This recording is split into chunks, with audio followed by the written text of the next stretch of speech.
কিছুক্ষণ পর স্যাম এনির কাছে এসে অনেক নোংরা নোংরা কথা বলতে শুরু করে। সে তাকে জিজ্ঞেস করে যে তুমি কি জ্যাক ছাড়া অন্য কোনো পুরুষের সাথে বিছানায় গিয়েছো। আর এই কথা বলে সে এনিকে নিচে ফেলে তার সাথে খারাপ কিছু করার চেষ্টা করে। তখনই এনি পাশে থাকা একটি রড উঠিয়ে নিয়ে নিজেকে বাঁচানোর চেষ্টা করে, কিন্তু স্যাম সেটা আরামসে তার হাত থেকে নিয়ে নেয় এবং সজোরে তার ঘাড়ে একটা কামড় বসিয়ে দেয়। এভাবেই বেশ কয়েকটা ঘন্টা ফিরিয়ে যায়। এবার স্যাম এনিকে এনে একটি খাবার টেবিলে বসায় এবং খাওয়ার জন্য জোর করতে থাকে, কিন্তু এনির কিছুই খেতে ইচ্ছা করছিল না। তবু সে তার জবরদস্তিতে খেতে শুরু করে। তবে সে খাওয়া শুরু করার কিছুক্ষণ পরই স্যাম বলে যে আমি জানি খাবার আজকে অনেক মজা হয়েছে, কারণ আমি তো তোমার কুকুরটাকেই রান্না করেছি। আর এইটা শুনে সে প্রায় বমি করে ফেলে, কিন্তু স্যাম বলে এই খাবার শেষ না করলে আমি তোমার সাথে আরো অনেক খারাপ কিছু করব। আর তাই বাধ্য হয়ে এনি কাঁদতে কাঁদতে নিজের পোষা কুকুরের মাংস খেতে শুরু করে।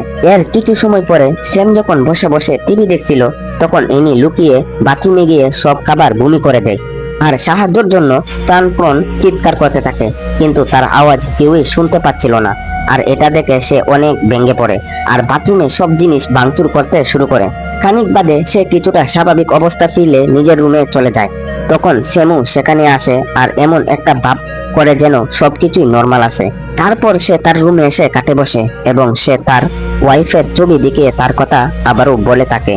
সে বলে এতদিন পরে আমি জানতে পেরেছি আমার ওয়াইফের অন্য কারোর সঙ্গে এফিয়ার চলছে, আর এই কারণে মূলত সে আমাকে তার কাছে যেতে দেয় না। এরপর স্যাম ইনিকে বাধ্য করিয়ে তার পুরো শরীর ম্যাসেজ করিয়ে নেয় এবং তার হাতে খাবার রেখে খেতে থাকে।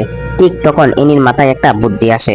সে এজমা এটাকে নাটক করে আর তার কাজের মেয়ের নাম নিতে থাকে। তখন স্যাম কোনো উপায় না পেয়ে গাড়িতে থাকা মেয়েটির কাছ থেকে ওষুধ নিয়ে আসতে যায়, কিন্তু সে দেখে ব্যাগের ভিতরে কোনো ঔষধ নেই, কারণ মেয়েটি ওষুধের দোকানে যাওয়ার আগেই স্যাম তাকে কিডন্যাপ করেছিল।